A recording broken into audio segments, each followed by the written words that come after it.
So good afternoon, and thank you all for joining us today. We'd like to welcome you to the second of 3 workshops being offered by the county with respect to end of mortgage planning. So this afternoon's session, Planning for Future Sustainability, is focused on supporting you as a board and staff to plan and gain the tools and resources you need to move through your planning for end of mortgage. Since I'll be walking you through today's session content, as a quick introduction, I'm Lisa Oliveira, the Senior Housing Consultant with the Housing Services Corporation. And Housing Services Corporation is the consultant engaged by the county to deliver these EOM planning workshop sessions. So I'm also joined by my colleague, Jennifer McMahon. So Jennifer, wave out. She's the project manager and business solutions specialist at the Housing Services Corporation, and she'll be supporting me in this session and will also be monitoring the chat and also helping with the polling. So as you would have heard at the start of this workshop session, it is being recorded, and this is for the purposes of making it available as a resource for reference. So especially if board or staff members are not able to participate in today's session, we'll be making today's session presentation, as well as the recording, available to you after the completion of our EOM planning workshop series. Now, while we are focused on planning for end of mortgage over the next couple of hours, we're very much speaking about housing, and housing is built on land, which to me is a very fundamental ingredient for building housing.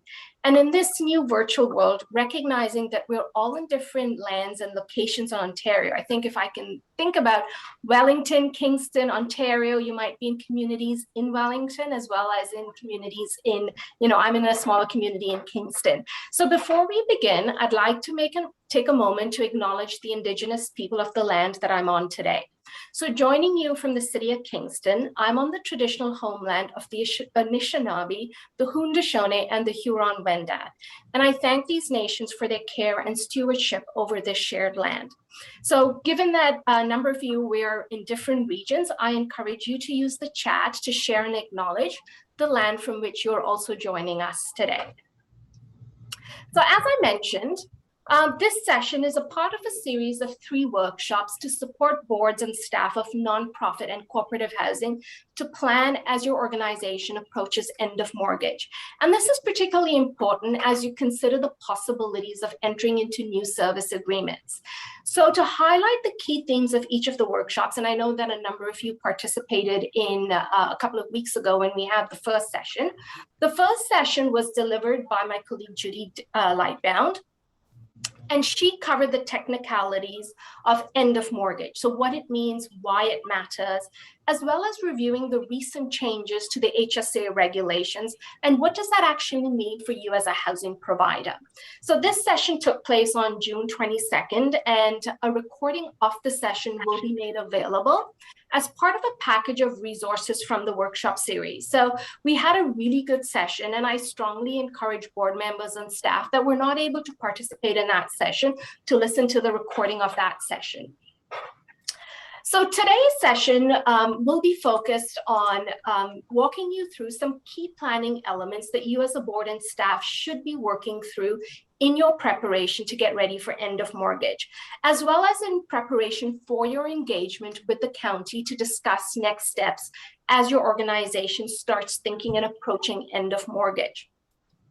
The third workshop is around organizational readiness and capacity, and this session will be delivered by Jennifer, and she'll walk you through some of the tools and resources and the data necessary to support decision-making, as well as discuss ways to strengthen your organization's capacity to be sustainable and to prepare to engage with the county. So we're glad to see a number of board members and staff in attendance today.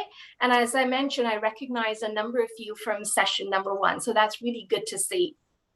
I should also mention that county staff are in attendance today, and they will be observers to this process and will be taking down what they hear to identify what additional information and supports you may need as you work towards your planning for end of mortgage. So we will also want to have an opportunity to hear from you, although this session will be virtual. So in order to make it interactive, we do have in several spots through the session where we will poll the group. And we'll also use the chat in terms of getting some responses, and it also provides you for an opportunity to provide some comments and feedbacks or questions that you may need clarification. So please feel free to use the chat function. I can see that a number of you are starting to use the chat function in terms of putting your acknowledgement, as well as also putting in which organization and a board member you are from. So since we are a large group and we don't have time for introductions, let's just do a quick test of the chat function to make those comfortable who may not be using the Zoom chat function frequently. So what I'd like you to do is, in the chat function, tell us which organization you are from and if you're a board member or a staff. And this will be really a good exercise for participants to know who's in the session. So please feel free, if you're trying to navigate using the chat function, take your time. In a few seconds, I'll move to the next slide, but continue to put in your your organization, as well as whether you're a nonprofit or board member. That's great. I can see a number of you putting in. That's fabulous. Perfect. So this is our agenda for today. We have structured this workshop in two parts. In part one, I'll review at a very high level some of the key pieces from workshop session number 1. And this really includes the new regulatory changes related to the end of mortgage. I'll also go over at a very high level the key terms and conditions associated with the new regulations specific to service and exit agreements, because these are really pertinent to your planning related to end of mortgage. And part two is the meat of the session, and we'll spend majority of our time focused on discussing planning. And we'll go over some of the key elements that must be part of your planning process. And this includes a few steps. The first one is taking stock of your organization. The second is reviewing what project financial viability is about. And this is a fundamental and key planning activity that I recommend as part of your end of mortgage planning. We'll also go through options that you may want to explore or investigate as you can consider ways to make your organization sustainable. And then we'll briefly speak about some of the resources available to support you in your planning process. Now, all these planning elements are structured to what I like to refer to as the roadmap to EOM planning. So as I mentioned earlier, the county will be sharing this deck and the session recording as a resource that you can use as your board moves forward through its planning. Also, because we're recording this session, taking a break is really not impossible. It would be really impossible because there would be a large break in the session recording. However, please feel free to get up and get coffee or take a comfort break as you need. And if you feel you need snacks along as I'm going through the information, please feel free to do that as well. So, whatever's comfortable, take wellness breaks if you need. As we mentioned, the session is being recorded. So if you have to refer back to the session of the recording and you missed a certain element, that's going to be available for you as a resource. So before I move to doing a recap of session 1, we do have a polling question for you, and that's just to get a sense of how many of you participated in the workshop session. So Jen, I'm going to ask you to launch the poll. And the polling question is, did you attend the first workshop session, Understanding End of Mortgage and Changing Regulations? Okay, so quite a number of you, that's a large number of you that attended the session. And as I mentioned, for those who did not attend the live session, that recording will be available. And as I do a recap of the session, I'll provide you with some of those key highlights from the new regulation that pertain to the planning for end of mortgage. So let's move to, oh, sorry, Jen. Want me to share the results? There we go. Yes. So most people were here, just 3 were not. Okay, perfect. So let's move to part one, which will be a really high-level recap of workshop session number 1 that was focused on end of mortgage and changing regulations. And now, since a large majority of you participated in session 1, I'll not be going into detail about end of mortgage and what it means for your organization, as that has been captured in the session recording, which, as I mentioned, will be made available to you. But we do want to highlight some key regulatory areas, as I mentioned, as they relate to end of mortgage. And this will provide a refresher about those regulatory changes. And for those of you joining us for the first time, it will also provide you with a point of reference. So in terms of the new regulatory changes, on March 31st of this year, the province announced new regulations in the areas of service and exit agreements, service level standards, access and income, as well as asset limits. And to set some context for the new regulation, if you've been in the sector for 15, 20 years, you would have noticed that there has been significant amount of change over the last 3 years, and more so in the recent months related to the province's direction with its community housing renewal strategy. And for the community housing sector, the province has these sort of 3 overarching focus areas and priorities. And under this strategy, these priority areas are, number 1, encourage housing providers to plan for the future to become more sustainable. The second one is to help housing providers to improve their capacity to operate in a business-like manner, as well as grow their assets where possible. And the third one is around streamlining and simplifying the system. And to facilitate these priorities, the province made regulatory changes in the areas that you see on the slide in your screen. Now, specifically related to the end of mortgage, the new regulatory change enables housing providers to enter into a new service, excuse me, pardon me. So the new regulation changes enables housing providers to either enter into a new service agreement or an exit agreement at end of mortgage. So the new regulations related to a service or exit agreement really outline a go-forward operating framework for social housing post end of mortgage. This is a very different framework that we have not seen in 20 years. You know, for those of you who are under what we'd refer to as provincial reform or Part 7, you would know that the terms of your operating framework was really dictated by the HSA. And with the changes to the new regulation, it really provides a level of a different flexibility and a different operating framework that does require housing providers to enter into a service agreement or in an exit agreement. And I'll speak to these over the next few slides. So our focus of our session is really on the planning elements related to the end of mortgage as they tie into the regulations related to the service and exit agreements.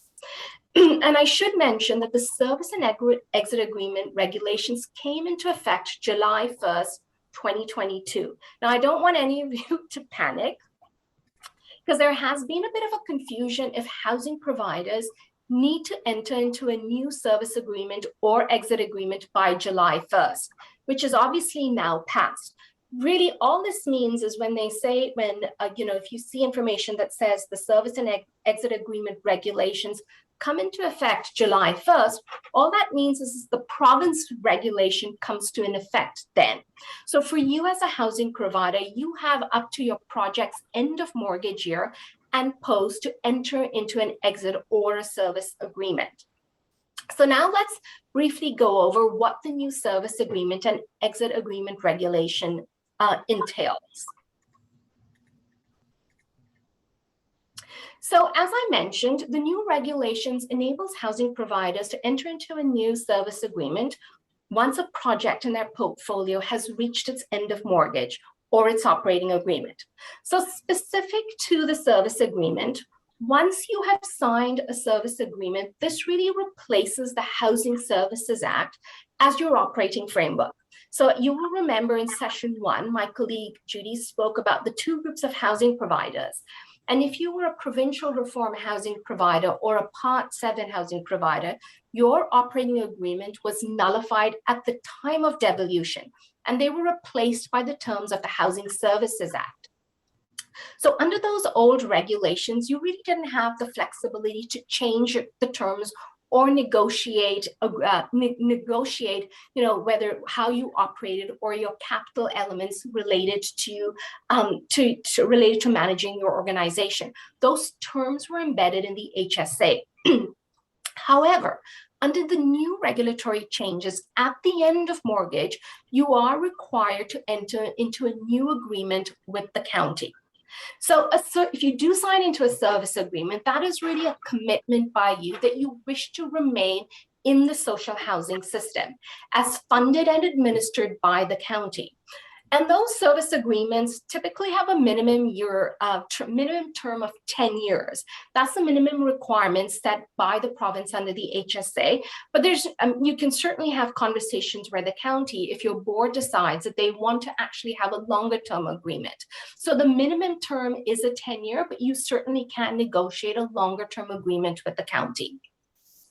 And negotiating is a key word. So when you are entering, and if you plan on entering into a new service agreement, it must be negotiated between you as the housing provider and the county. So what is slightly different from our previous way in which housing providers operated under the Housing Services Act is that now you're actually entering, so at the end of mortgage, when you are entering into a service agreement, you're actually entering into a contractual agreement with the county. And this new agreement really has to be negotiated.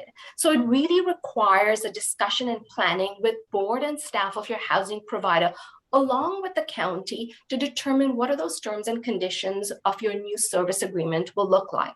Therefore, you'll hear me articulating planning as being really critical and important. So for example, you don't want to be entering into a service agreement and having those discussions, as you're approaching, if your end of mortgage is 2025, you don't want to be waiting to have those discussions with your board a few months before. You want to be having some of those discussions around what you wish for your service agreement, a year or two ahead. And I'll cover that information in the next few slides. So you want to be in a position as a board and as a housing organization to have some preliminary conversations about what are those terms and conditions that you would want to negotiate. You'd also want to have a brainstorm in your organization about what's your wish list for the organization and how you might be able to achieve those through your service agreements.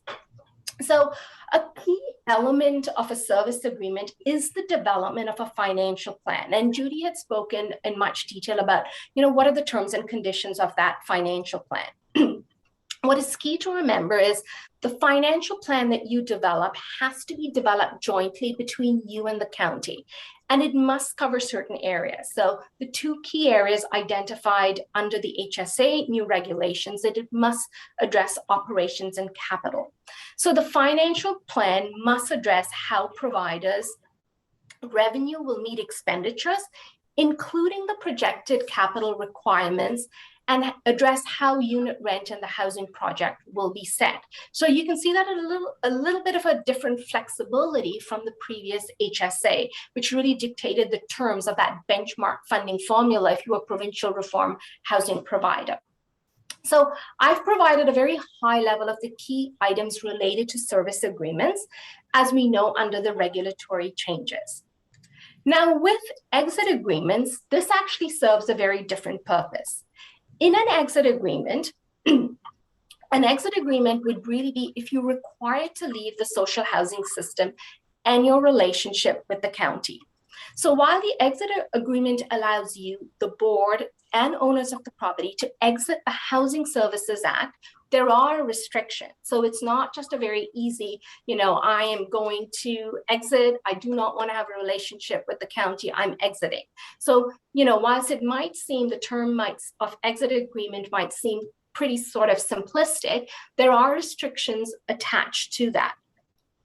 So the exit agreement cannot be signed unilaterally. So it must be agreed on by the county. So it's something that has to be negotiated and discussed with the county. If you enter into an exit agreement, it really separates you from the county programming that you may have access to now. right now.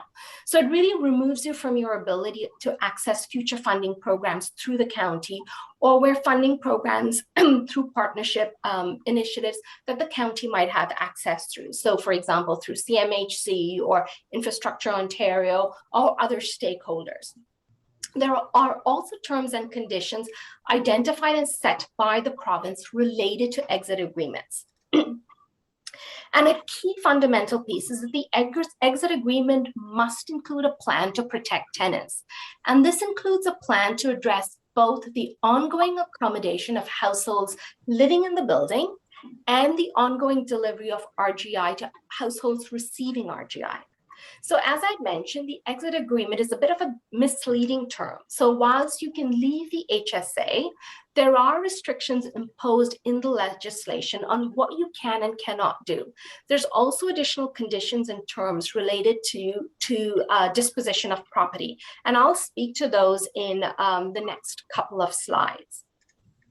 What is key to remember is that, and this is a question that came up when we did our first session, is that you cannot enter into an agreement, either a service or an exit agreement, until you have reached your end of mortgage.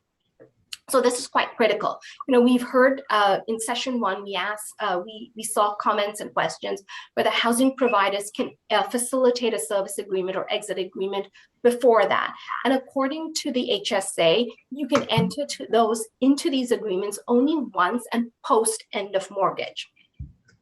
But however, you know, even though you may think, okay, my end of mortgage is in another 5 or 6 years, to enter into those agreements, and you'll start to see shortly as I start to go over part 2, is that you actually need to be starting to plan early enough and having conversations about EOM implications for your organization much before you reach end of mortgage. So your board will need to be making some decisions around the direction of whether you wish to go the service agreement route or the exit agreement route. So very quickly, the service agreements as required under the HSA. And again, this information was provided in session 1. So I'm going to go over this at a very high level. So the HSA requires continuity of RGI to existing tenants. So this is under the service agreement. There's also a requirement for minimum funding to be provided by the county to use as a housing provider. And this funding is to bridge the gap between RGI and unit rents. There's also a flexibility to add additional funding. So funding, for example, related to maybe capital repair funding, property tax waiver, and these need to be negotiated between you and the county. So again, something that you need as an organization to be thinking about is if you want to have, you know, or you think you may need access to additional funding, you need to be thinking around what kind of that funding and the extent and level of the type of funding that you might need. The third requirement is also to include a process to manage issues of non-compliance and dispute resolution. Now, from a housing provider perspective, the requirement in the agreement is for you to include a number of RGI units you commit to housing. The commitment to fill RGI units also is using the existing waitlist selection rules for the RGI units. And of course, there, you know, as part of that service agreement, there's going to be some baseline requirements and provisions that the county will need met to continue to fund the RGI units. And that's related, you know, could be related to reporting or some specific, you know, could be operating elements that they want, you know, reported on, or if part of your conversation or negotiating is around the capital requirements and capital funding. You know, some service managers I know are asking for, you know, capital plan to be able to identify what those capital needs are. Now, related to the exit agreement, as I had indicated, you must include a plan to protect tenants. As I mentioned in that previous slide, for an exit agreement, what is really, really key is that you must provide a plan on how you intend to provide ongoing accommodation of households living in the building, as well as the ongoing delivery of RGI funding to households receiving RGI. And there are also conditions for exit agreements that relate to the disposition of assets. And these are indicated in these 3 areas on the slide. So to exit, you must include a plan to do one of the following with the building or the project in your portfolio. So the first one is around continued operation of the housing project by either the housing provider or another housing provider. If it's related to redevelopment, so you need to have include a plan that includes redevelopment of the housing project by the housing provider, so by you as a housing provider or another housing provider. And with respect to the reinvestment of the proceeds of a sale of the housing project into affordable housing. So for example, if part of your direction or conversation as a board is that we are going to sell or reinvest some of those assets, you need to be able to indicate very clearly and a plan about how those investments and the reinvestments from the proceed of the sale of your property is going to be addressed, and it has to go specifically into affordable housing. So as you can see, again, exiting agreement requires certain stipulations and provisions in that agreement. And, when we are still trying to find out additional details in the regulations around navigating exit agreements. But my initial take on this is when you actually look at the exit agreements, there is a significant Thank you for calling Walmart Rewards MasterCard. For information in English, press 1. I need my MasterCard renewed as well. So if anyone's doing it, can do it at the same time with me. Okay, so I'm going to ask Jen if you can identify who is renewing the MasterCard and maybe put them on mute. Thank you very much. I think it was, yeah, we're good. Okay. So, as you can tell, as I'd mentioned, exiting will require significant resources to develop and implement your strategy, as well as planning ahead to ensure that you're adhering to the legislative requirements. And also exiting will require some preliminary active engagement with the county to succeed if that's the direction that your organization wishes to go in. So that is really a quick briefing about the regulatory changes. My apologies, I'll not be taking a pause to open it up for questions related to those reg changes, as we facilitated those in session 1. But if you do have additional questions pertaining to the regs, please type those in the chat and we'll record those and we'll forward them to the county. And depending on the questions, we'll facilitate or the county will facilitate providing you clarification after this session. So what do these regulatory changes mean for you as a housing provider? So again, you'll hear a recurring message in all our workshop sessions, and that is the importance of planning.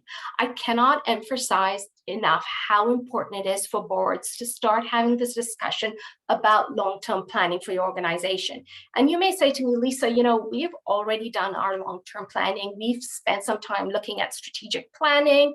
We've set our annual objectives. We do annual corporate priorities, and that's great. And that's part of the planning process.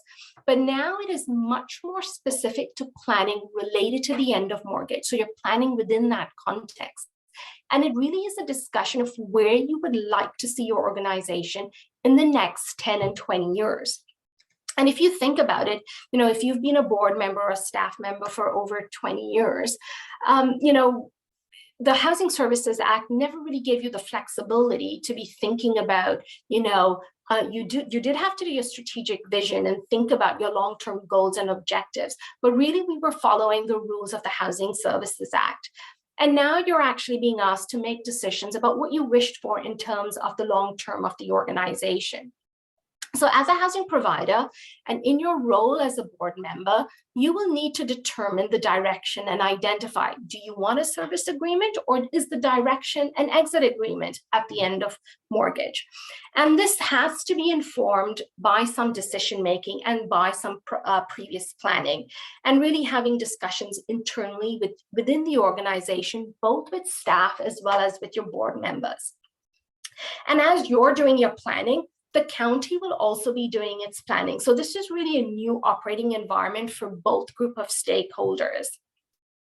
And I know that, wearing the hat of a housing professional and also wearing the hat of a nonprofit board member, both sides really have to be doing some planning because it's really a new area that we're navigating. And really it's an opportunity to really rethink about, what you've wanted for your organization, what you wanted for your tenants, and an opportunity to think about how we might be able to achieve some of those objectives and goals and outcomes we wish for our organization. Now, speaking about planning, we do have a second poll. Sorry, in our first workshop session, I'm sorry, I was just monitoring the chat, and we'll get to a pause in our session where we can facilitate some of these questions. So in our workshop session, we had a poll. In our first workshop session, we had a poll to gauge where you may be in your planning process. And the poll results illustrate that while you are having discussions around end of mortgage, a large majority of the workshop participants have not actually started the actual planning, and that's fine. So don't worry about it, because it's actually perfect timing for our workshop, which is focused on planning. So now let's move to part 2, which is around planning for end of mortgage. And we'll walk you through some initial steps to get you started and then cover some key planning areas that your board should be focusing on. Now, this is a mantra that should be visualized in your head, and you should visualize my voice saying, Lisa's mantra is plan ahead.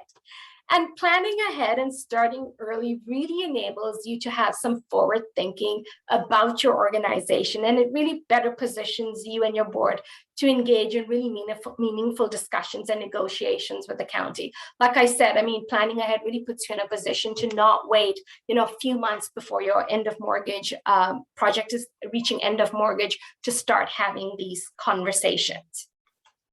I'm just going to take a quick pause, and I'm just going to see. We have several questions. We've had some questions come in that are sort of more directed to the county. Okay. Do you want me to read them out, Lisa? I can see that. So I can actually also see some additional questions related to strategic planning. So Jen, I'll facilitate that. We have some time. So Joan, with respect to housing that can facilitate a strategic planning session with the board, you'll see that in one of my slides. One of the things that we will be covering is around taking stock of your organization, and that sort of parallels some elements of a strategic planning session. What is also available to you, and I highlight this as one of the resources available to you, which will also be included in your EOM planning toolkit, is a UMFA workshop session around strategic planning that was provided by the county several years ago. And I think those are resources that you'll see me allude to in this session, and that's available to you. And the county can certainly loop back with you around suggestions about, consultants or companies that can help you facilitate a strategic planning session with the board. But if you want to start off the initial process, I have some, our session today will focus on some initial preliminary elements, and there are actual resources through that UMFA's planning workshop on strategic planning that can guide you through the process. So one of the questions is, how will the county deal with housing providers whose EOM takes place within the next year? So what I would suggest, Peter, is that I think, as I had indicated, that both you and the county is doing its planning. And I think it's fair enough to be doing some preliminary outreach to the county and indicating that you will be doing some initial planning. So you'll be doing your planning and getting some advice from them around some of their next steps, especially as it relates to your end of mortgage. So whilst I don't have a definite answer for you, my response to you is, I think the county will understand that, as housing providers will need to plan, there will need to be some room for you to do that planning. And so my suggestion would be, in the interim, to reach out to the county and reach out to your housing program advisor or the housing program team members to get some advice around how you might move through your next planning steps as an organization, especially if your project is reaching end of mortgage.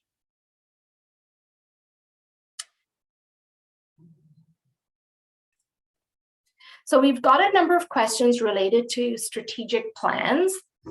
And this is something that we can certainly take back. And like I said, Peter, around the strategic planning, there was a workshop session being offered, and that certainly there might be elements of a rotation in the county providing that training, but that's something that we can take back for the county with respect to some of the tools and resources that your organization might need. Elena is just offering some links about strategic planning, Oh, some perfect. supports that are available through CHF Canada and through COCHF. Okay. I do want to mention, while strategic planning is sort of the fundamental element that you as a board would generally need to be doing, whether it's around end of mortgage or even if you didn't have to deal with end of mortgage, right? So strategic planning as an organization is a really good business practice. I think one of the things that you need to be considering when you're doing the strategic planning, and even when you're hiring a company to do strategic planning, is really embedding the end of mortgage thinking and planning as part of that overall discussion that you need to be having as a board, because that really is a sort of a moment in time where you as an organization need to start planning around the strategic direction for your organization.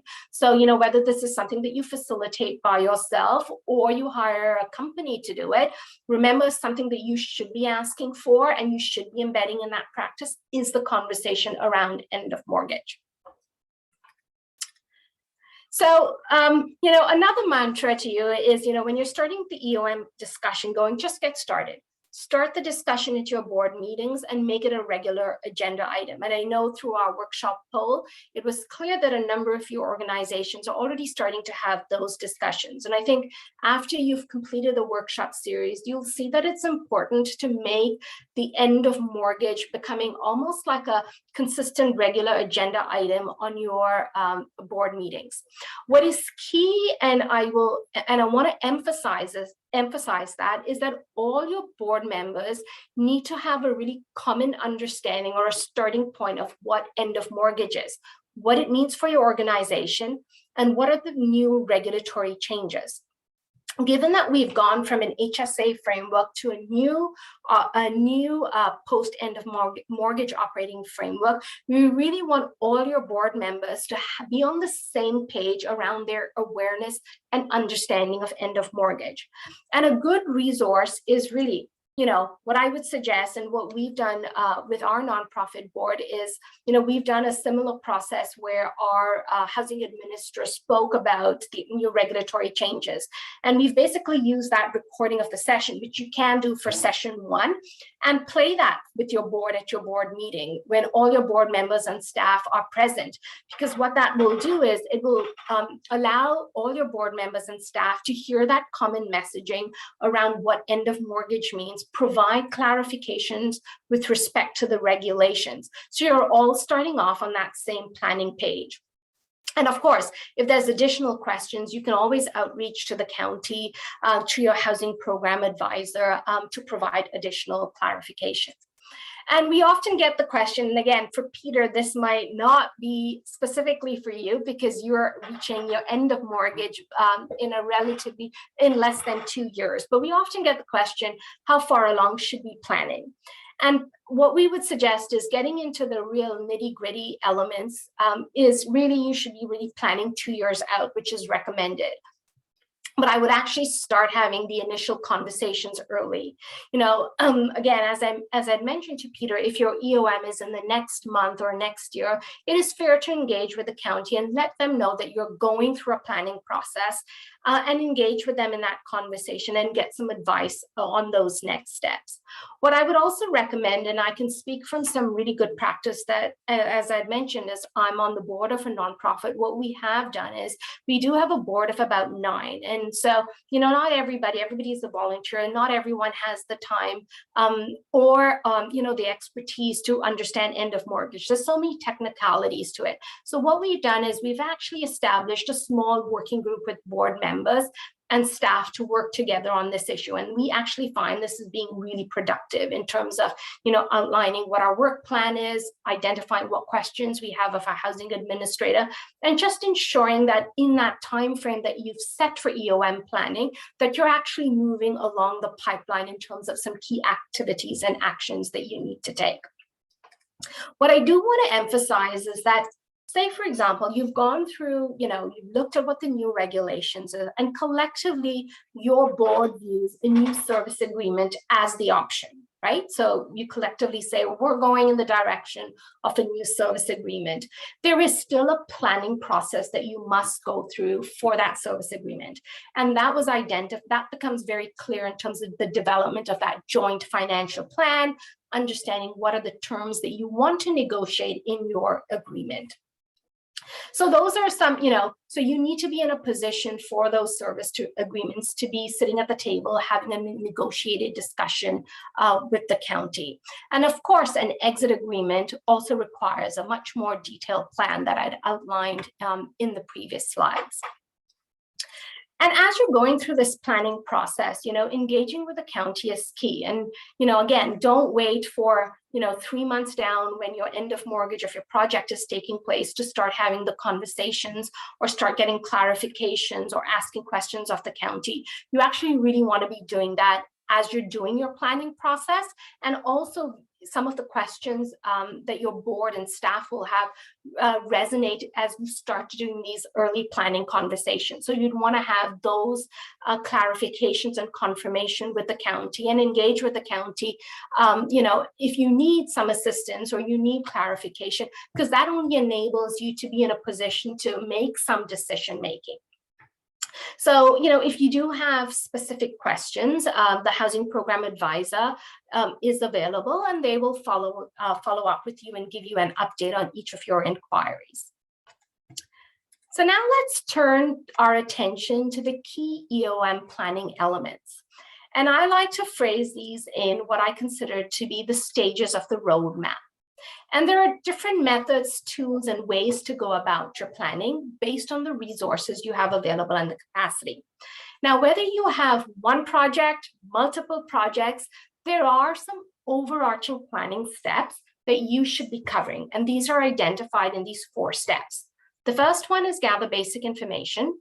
The second is taking stock of your organization. Third is the project financial viability assessment. Again, I'll repeat, this is a fundamental recommended exercise that I would suggest that every nonprofit and co-op housing provider should be undertaking. And your step 4 is based on that financial viability assessment. You want to consider and discuss options with respect to sustainability of your organization. And in the next several slides, I'll provide you with some overview of each of these steps to guide you through your process. So the first step is gather the basic information. In this initial stage, this is really the time for you to collect and review the information and get the confirmation and clarification you may need from the county. So here are some information items that we commonly see housing providers wanting to review and you should be looking to collect. So one, you want to identify if your projects are reaching end of or operating agreement or end of mortgage. You also want to review the date of expiry. So if you've got multiple projects in your portfolio, you'll want to know what are the different year expiry, end of mortgage years for those projects. If you have one, that's relatively easy, but you need to know what that year is in order for you to start planning ahead. You also want to review your articles of incorporation. So dust those out, see if there are any provisions with respect to the mandate under which you were incorporated. You also want to check, are you on leased land? Are you the registered owner of the land? And and may consider, why is this important? Well, if you're taking an exit agreement, remember there are some terms and conditions related to the disposition or making changes to the asset. So you would want to confirm, are you on the leased land? Are you the registered owner of the land? You might also have other agreements in place. So in the last workshop, someone mentioned, they had a loan agreement from the devolution days and they couldn't find the record of that loan. And so now's the time to dig out what agreements you have, what agreements you may have with respect to SHRP, SHOP, SHEEP. These are funding programs historically, as well as what agreements you may have contemporary, more recent. So those may relate to COCHI and OFI. And you want to look, when you're looking looking at those agreements, some of the key things that you want to be considering is what's the timeline for those agreements? What are the provisions in that agreement related to affordability? So you want to have an understanding of the various agreements that you as a housing provider may have with the county, as well as maybe with additional stakeholders. So you may have a referral agreement or a partnership agreement with community support agencies. You'll want to review those and have those with you to see how those may impact or could impact your end of mortgage. And in some instances, if you have a referral agreement, so say, for example, for support services with a community agency, my apologies, those may not impact end of mortgage directly. I hope I don't lose my voice to this process. I was telling folks early that I actually may have COVID. So I'm hoping I'm not losing my voice.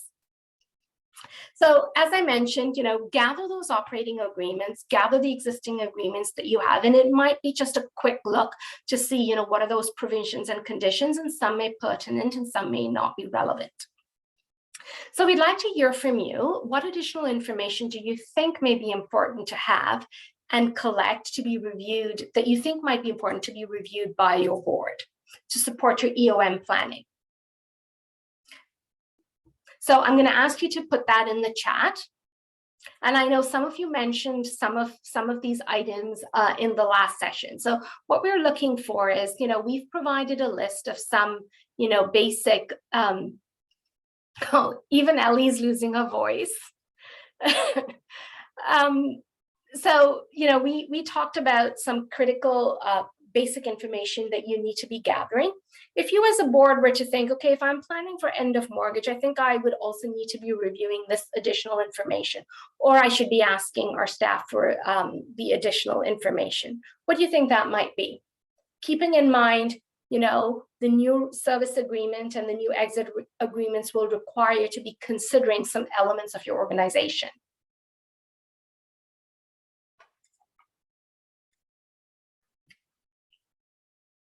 Yes, Patricia, that's right. So BCA is the Building Condition Assessment. That's a key tool that you need. So additional things that you should be paying attention and you should be collecting in that first stage is your audited financial statement. All of you should have access to that. That audited financial statement is critical. An asset management plan, yes, that's right as well.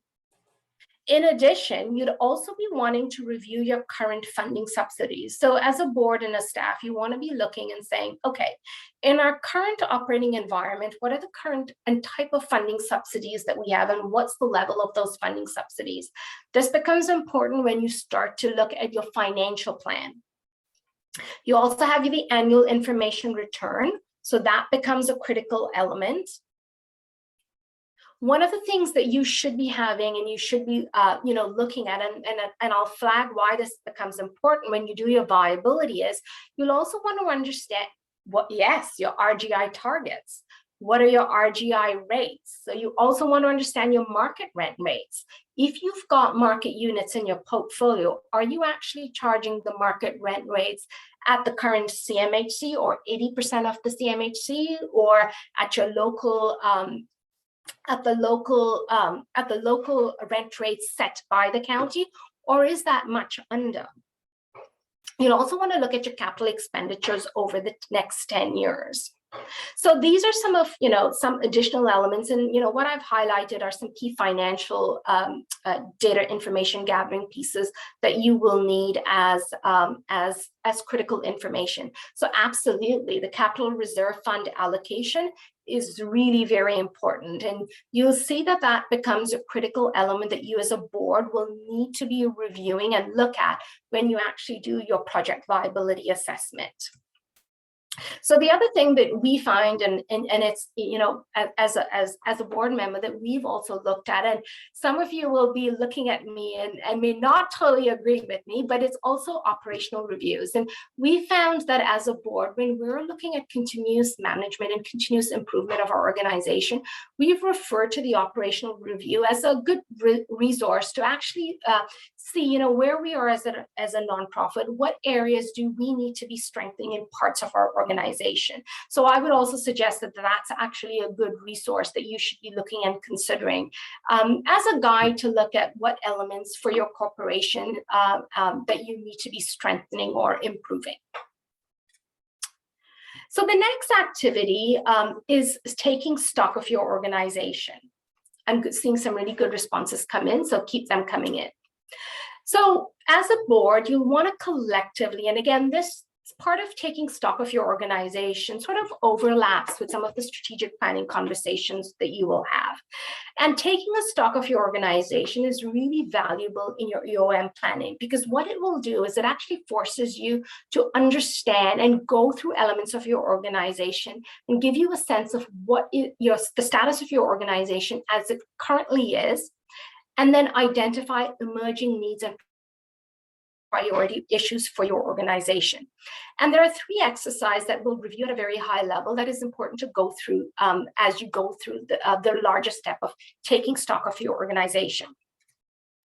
But before we do that, let's do a quick poll. And the poll is just to gauge how many of you have been involved in board involvement in the future planning of your organization. So Jennifer has launched the poll, and the statement is, the board members of my organization have formally undertaken planning and discussions about where we would like to be as an organization in the next 5 years. Do you agree, strongly agree, neither agree, disagree, or strongly disagree? So we've got a bit of a mixed response. And that's fine. I think this is an opportunity. Your end of mortgage is sort of the trigger to be getting your board together, to be having those strategic conversations. So Jen, I'm not sure whether you shared the poll results. I still have it open. It looks like we have about 15 responses. So I'll just end it and share. Yeah. So we have no strongly disagree, which is a good sign. Yes. Yeah. And as I'd mentioned, there's quite a range of responses in terms of the planning. And, fair to say that during COVID, you're not actually focusing. There are other priorities for your organization in terms of doing the strategic planning. But, now is really a good time for your organization as board members to really start thinking about setting some time to have that strong strategic planning conversation. So on that, let's move to activities to help you facilitate the planning conversation, especially related to taking stock of your organization. So the first activity that you will want to undertake is really a high-level overview of the current situation of your organization. And when you're thinking about end of mortgage impacts for your organization, you will really need to understand how you're currently operating in each of these areas of your organization that you see on the screen. And you want to be, you want to also have a discussion around how do you want to be operating in these areas, and how will the gap be filled post end of mortgage, either through a new service agreement or an exit agreement with the county. Now, some of these conversations you're currently probably always having as you have your board meetings, but really the goal is what you want to be able to do is, as a collective, as a board, spend some specific time to go over these elements of your organization. And remember that the board is the only legal body that has the legal obligation to plan for the future of your projects. So while staff members are involved in the strategic planning, the board is really the lead for having these conversations around the future of your organization. So this is why it's really very important that you spend the time as board of directors to come together collectively to have these and discuss each of these areas. So over the next few slides, we have provided you with a list of questions that you can use to facilitate the conversation in each of these areas. And I'm not going to review each of these in detail because they will be part of your EOA planning resource toolkit that we will be providing to you following the workshop sessions. But just to flag at a very high level, when it comes to your board discussing around the vision, you'll want to discuss what was the vision under which your building or your project was originally developed. What is your board vision for your organization now and over the next several years? And what do you think and want to do differently for your organization? So, these are some key questions and that we facilitated and amongst our board members, and it becomes a valuable conversation that you can facilitate. If you've hired a company to do a strategic planning, again, here are some key elements that you would want to say, please include as part of our conversation when we are doing our strategic planning, to ensure that you cover these specific areas of your organization. With respect to tenants, some of those questions that you'll want to have a discussion around is, what are the current and changing needs of your tenants? And also, what you wish you could do for your residents that you currently cannot do. So you want to identify what are some of those needs, is your demographic changing, and what your organization may need to be doing in the next 5 or 10 years or 20 years to adapt to those changing needs of your organizations. And those become part of the conversation that you do have with the county in terms of addressing the needs of the tenants and residents that live in your properties. The other area, which is pretty critical, is around related to operations. You'll want to review and discuss your operating costs. Remember, I said, look at your audited financial statement. You'll want to look at your AIR. You'll want to look at your subsidy, and you'll want to know, in terms of the current operating position of your organization, what are those high operating expenses? Like, what is chewing into your budget? You'll also want to get a sense of, do those expense items, are they just a one-time, or do you expect them to be, future expenses that you will be incurring? And remember, your joint financial plan will require you to know your operational expenses and your needs and what you might expect 5 or 10 years from now. So this becomes an element of really important conversation with your board when you're looking at the operations of your organization, as well as the expenses associated with that. We've also heard through the chat, another area is around the capital. And this also is a critical, important, and key topic for discussion amongst boards. Now, if you have, for example, a 10-year or 5-year capital plan, you'll want to know the needs. You also want to have your discussion of the vision of your priorities for your organization. So I know that, some of you might have capital. Now, those BCAs, span a 20 to 30 year period. And in reality, as an organization, you may not have the funds to address, all those 50, items in year 5 or 10. So as a board, you might be wanting to set up, what is your vision for the capital priorities for your organization? And then come to some decisions around, in the next 5 or 10 years, here's what we really see as our capital need priorities. And once you're able to identify that, these become important sort of conversations that you will need to start embedding in that financial plan. Because remember, the financial plan needs to look at some of your projected capital requirements. So as a board, this becomes an area of a conversation that I would suggest is a critical discussion point in your planning. Now, with respect to your buildings and properties, you may have multiple properties, or you may have plans of growth or expansion or new builds, and you will want to discuss this at the board at a high level. So that's part of your long-term vision, and saying, 5 years or 10 years from now, we would really like to expand our property, or we'd like to consider a new build. And whilst you may not have a direct plan that spells out what you want to do, you are going to, as a board, collectively have some discussion around whether that's something that you as an organization want to be pursuing. And on the other side, maybe your board is considering redevelopment or perhaps a merger. And so if those are some of the elements that you as an organization are considering, you really want to be having some focused conversation around that and having some direction around what areas around the buildings and properties that you want to further explore and investigate. So these are, again, preliminary conversations that you want to set up your board to be having, to be in a position to enter in and negotiate conversations with the county. But it also allows you as a board to have some collective understanding and a collective direction, right? So what you don't really want is 3 board members saying we should really be merging, and another other board members saying, we are good as is and we're going to operate. So I think you need to be having some collective conversation around what's the collective direction for your organization. Another critical area is your governance and board. And in workshop session 1, we heard, some housing providers have difficulty attracting and retaining board members. And this is an area that you will need to have some real honest conversations. So you will want to reflect collectively. Does your board and staff have the capacity to fulfill the roles to monitor and oversee operations to meet the visions that you've discussed?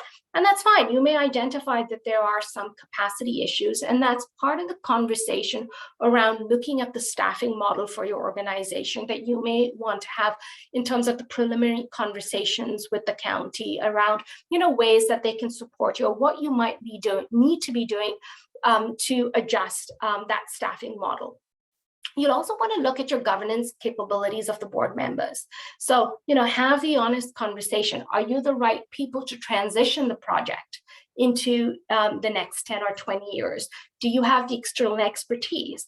So, for example, if, development or new projects on developing or doing an expansion to your organization is part of the direction, you want to take an assessment is, do we have board capacity and knowledge around development? Do we need to outsource that? So those are the kinds of conversations that you should be having as part of that planning, as part of that strategic planning with respect to that governance element. And one of the things that you really need to consider is your current board the group to enter into the new long-term agreement? Or do you actually need to do some board renewal as part of your planning? So overarching sort of, it's a good opportunity to have a check-in around your governance structure and what areas you are needing to strengthen or what areas adjusting. And of course, we cannot leave out of the equation partnerships. This is another area you'll want to spend some time discussing. Look at the partnerships that you currently have. If in session 1, we heard a number of housing providers articulating, interest in working with other housing providers. Those are new partnerships that you may want to create. Some are interested in seeing whether there's opportunities to merge. So that's another example of a different type of partnership that you may want to consider. And not all options or not all partnerships will be relevant as you're doing your planning, but it's important to take stock of the partnerships that you currently have and then sort of navigate what's the good opportunity in terms of these partnerships as you move forward in your organization in the next 15 to 20 years. So I've gone through those 7 areas relatively quickly, and I encourage you to use the questions that we have provided really as a means to start having those initial conversations with your board and staff.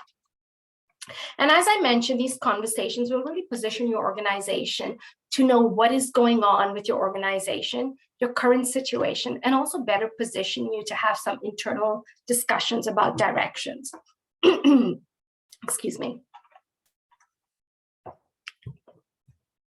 Now, once you've gone through that broad overview discussion, so really you've taken a comprehensive look of your organization and you facilitated those conversations, the next exercise, which is part of taking stock of your organization, is to do a high-level SWOT or SWOC. And this is really an analysis of your strengths, opportunities, weaknesses, and challenges or threats. And many of you will be familiar with this concept or process. So what I would suggest in completing this exercise, what you will want to do, and this is an example of a populated SWOT analysis that we've done with a different housing provider in a different workshop session. So, you can use this as an example where what you want to be doing is once you've had the conversation around taking stock of your organization around those broader overview elements of your organization, you should be in a position relatively easily to identify what are your strengths, weaknesses, opportunities, and challenges of your organization. And going through this activity is what we also refer to as a current situational analysis. So it's really going to give you a good sense of where you are as an organization and what is going on. And there are different ways and creative ways that you can do this exercise with your board and staff. But what I would suggest, an easiest way, and what we've done with our board, is have someone lead the discussion. So you're going to use the prompts in each of the SWOT pillars. So if you can see in the color headings around strength, weaknesses, opportunities, there's sort of this broad, external, mainly external or internal, and there are some prompts. So what you would want to do is, at its most rudimentary and simplistic way, is have your board reflect on these SWOT pillars. Then what you want to do is have a sheet of paper, and for each of your board members, have them write responses for each of these SWOT areas or SWOT pillars. Once that is done, what you want to do is then have the individual leading the conversation sort of just place the board's responses, or you can even have, if you're doing this in person, you can have your board sort of take their responses and then just plot it on where they fit within the SWOT pillar. Once that is done, that actually positions you to collectively review and discuss the responses, look at the common reoccurring themes that you're seeing. And you may see difference in opinions, or you may see similarities. And of course, that provides you with further engagement and discussion amongst you as a board. But what is key to this exercise is, once you've gone through the SWOT, you'll also want to identify any emerging issues and needs for your buildings, tenants, staff, and board. So there is an overlap that you'll see in your conversation that you had when you did a sort of high-level overview of all the pillars of your organization. So really the SWOT is culminating into a compilation of sort of those key areas and priorities and issues for your organization. So it really gives you a really good at-a-glance view of your organization in a nice sort of structured way. And what you will want to do is, once you as a board have had sort of this collective review of the responses, you want to go back and say, what does this mean in a post-end of mortgage world for your organization? And that should trigger additional conversations as you're reviewing the results and responses in each of these areas. So, I've gone through this quickly, but we will be providing you with a worksheet to complete to help you in conducting the SWOT as part of the toolkit. So don't worry, don't feel that, you can use the slide deck as sort of an example, but we will be providing you with a template, which you can facilitate in your conversations and planning amongst your organizations. Once you've actually done the SWOT analysis, the third exercise related to taking stock of your organization is confirming your long-term goals for your organization. And this is a discussion not to be skipped.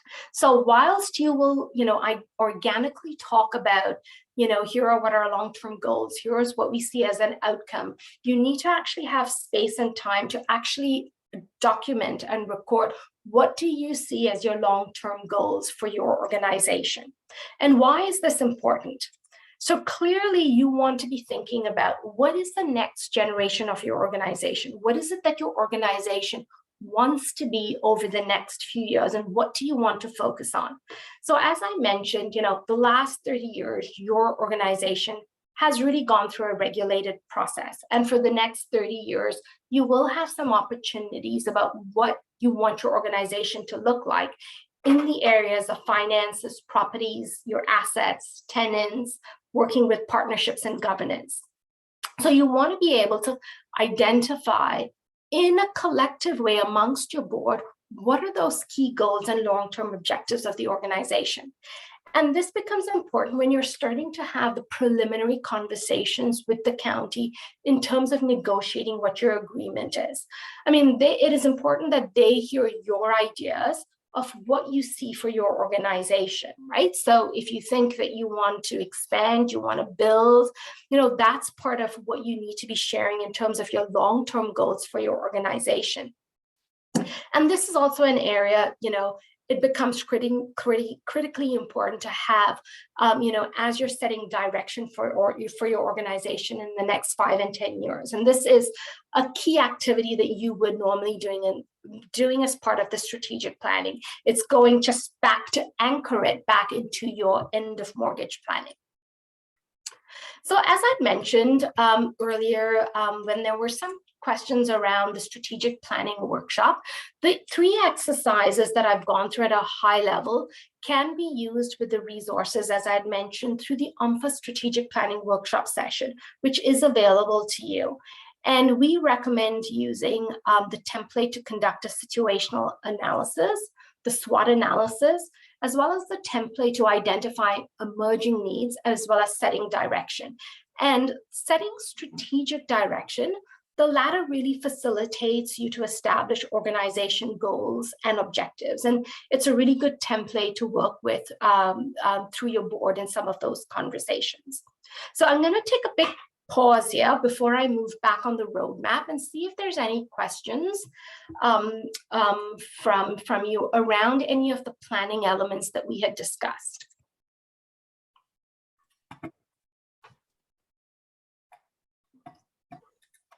If I'm seeing none, I'm going to continue back on the roadmap, but if you do have additional comments or questions, please include it in the chat and we'll facilitate it through the process. So back on the roadmap, step 3 of the roadmap, and again, this is where I consider a must to do in your planning.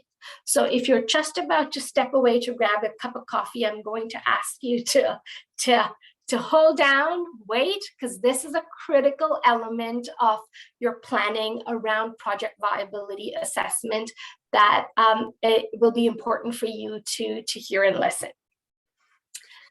Lisa, just to interrupt quickly, we just had one question from Patricia if the OMFA workshop is online. I think it is. Yeah, so Patricia, the OMFA workshop is available through the county. So this is a planning workshop that was facilitated through the county, I believe a few years ago, and all that workshop material is available to you currently. So when we create our EOM planning toolkit, we'll be referencing that EOA workshop in that toolkit. So those resources will be made available to you. That's great, thank you. Okay, so when we talk about project financial viability, it is really looking at planning for end of mortgage from a financial performance lens. And it's also looking at the physical condition of your project. And as I'd mentioned, this is really essential, and it really is the foundation upon which further discussions and decisions can be made about operating post end of mortgage. So before your mortgage ends, you will need to evaluate the viability of your housing project or projects, if you have multiple projects, in its current situation and at end of mortgage. And really, when we talk about project viability, this is really what we're looking at in terms of project financial viability. It really is an assessment. And it is an activity that needs to be built into your planning timeframe. So again, this is also an activity that I would suggest don't wait for the last minute to be undertaking. It really is a planning element that can take place parallel to some of your planning, or it should be done in advance of you actually engaging in a conversation around the financial plan that would be part of your service agreement. So when you do this assessment, the assessment incorporates your finances, your assets, your operation, and it's really viewed through a financial lens. And the output of the assessment really demonstrate the financial health of your project or the financial status of the project, both in its current state. What will your organization in terms of financial viability look like at the end of mortgage? And in some instances, you can also do that assessment for your subsequent years after end of mortgage. And I actually would recommend you actually taking, looking at the years after end of mortgage to look at your financial viability, because it gives you a sense of once that big mortgage cost comes out at the end of mortgage, what do your revenues and operational look like following the end of mortgage year?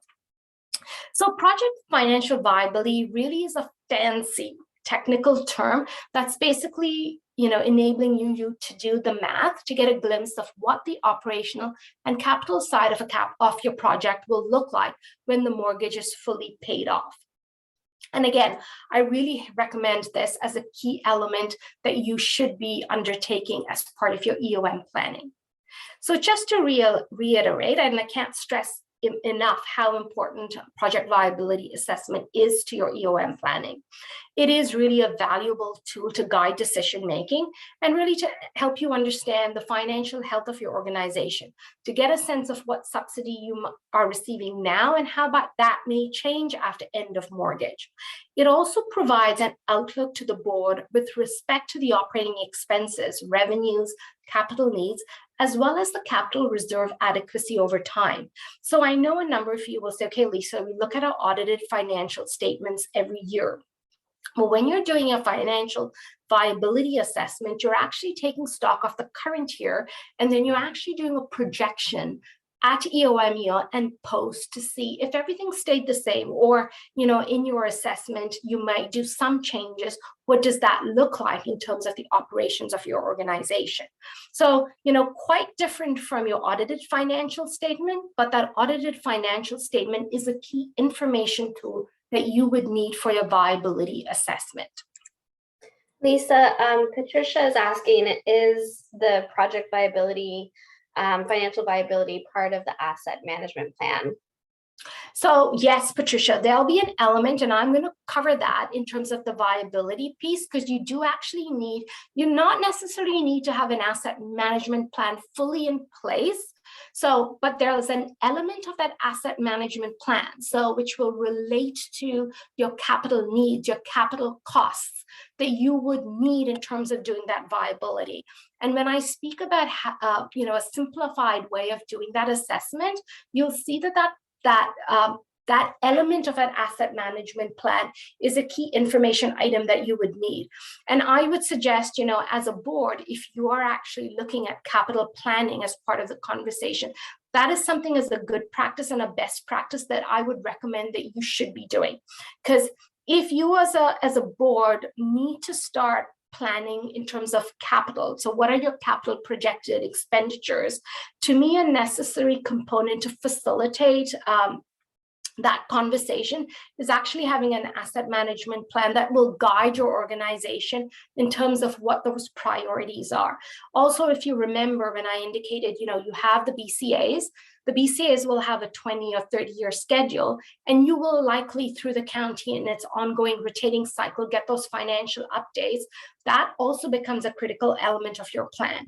And it doesn't have to be a sophisticated, very robust asset management plan, but there are best practices around how you might structure that asset management plan. Again, a critical element is understanding what are your capital needs and what is the good state of repair of your property. So I would recommend that it is a resource that's important, but an element of that asset management plan is your capital needs, which is a critical element required in viability. I'm just seeing if there's additional questions. So, sorry, I don't know if I'm hearing my own echo, but I'm just I think it was my own echo. It was me. I'm sorry, Lisa. I said we're good. Okay, thanks, Jen. So, the viability is also going to position your board to inform that development of the joint financial plan.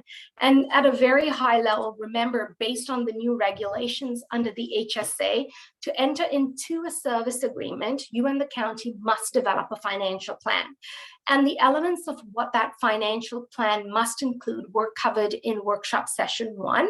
And this slide provides you with a very high level criteria, which I will not go into detail here. But what I do want to highlight is that undertaking that project financial viability assessment should really be a first step to enable and position you to enter into those preliminary discussions with the county with respect to these joint financial plans.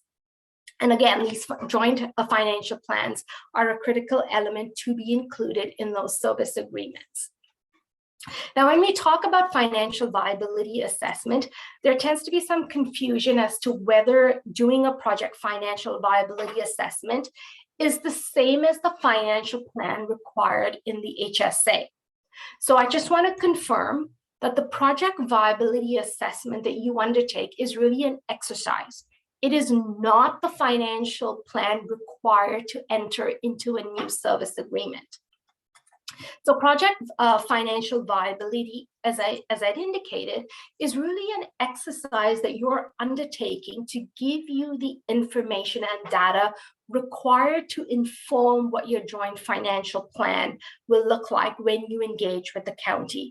It is really to equip your board and staff with the information to make decisions about funding resources, your required subsidy levels, as well as your capital reserve adequacy. So we have now a quick polling question just to get a sense of, if any of your organizations have recently completed a financial analysis to look at the financial outlook of your organization at the end of its mortgage.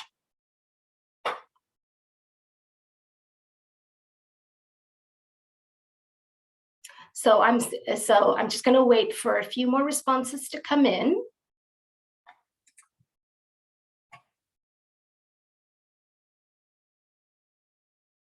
Okay, Jen, I'm going to ask you to share the polling results. Mm-hmm.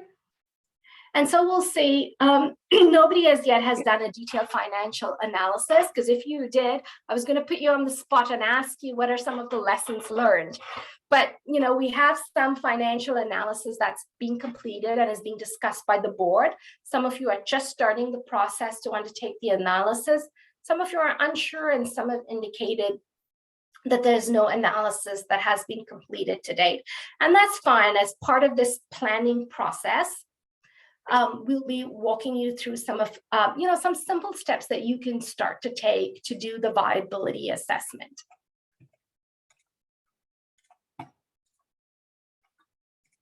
So to help you get started, what we consider when we undertake project viability assessment and when we work with boards through this process, what I suggest is there are sort of these key 4 steps that we'll review over the next few slides. Step 1 is to gain an understanding of your financial situation. And again, this is part of, you would have had some of these discussions when you did the initial basic gathering of your information. Step 2 is understanding your capital needs. And this goes back to some of the comments that, we've heard from Laura and Patricia around, understanding your capital reserve fund allocation, looking at your BCAs. If you have BCAs, looking at your asset management plan, if you have that, to really help you in understanding what your capital needs are of your organization. Step 3 is the activity where you're actually going to conduct the assessment. And I'll give you at a high level, a quick and easy way to do some initial assessment of your project. And step 1 is reviewing the results and discussing the financial health of the organization. So those are the 4 steps that we would recommend that you navigate through. So let's start off with step 1. And that is what is critical is understanding your financial situation. So you'll remember when I asked you, what additional information do you think you as a board would need in terms of your planning? What we heard was RGI targets. As I'd mentioned, know your capital needs. But what is crux for this step is that you want to review your financials. So you want to be able to see what is your current subsidy levels. How many RGI units do you have in your portfolio? What is the market rent rates if you currently have market rents in your portfolio? What are the rent levels? You'll want to look at your audited financial statement. You want to look at the surplus/deficit. You also want to understand how much do you have in your capital reserve. So if you've made a capital reserve investment or you for different projects or for one project, you want to know what are in your reserves. And if you've got capital priorities coming down the pipeline, if you undertake those capital work, what is your capital reserve balance going to look like after that? So those are some of those key financial information that you want to be looking at.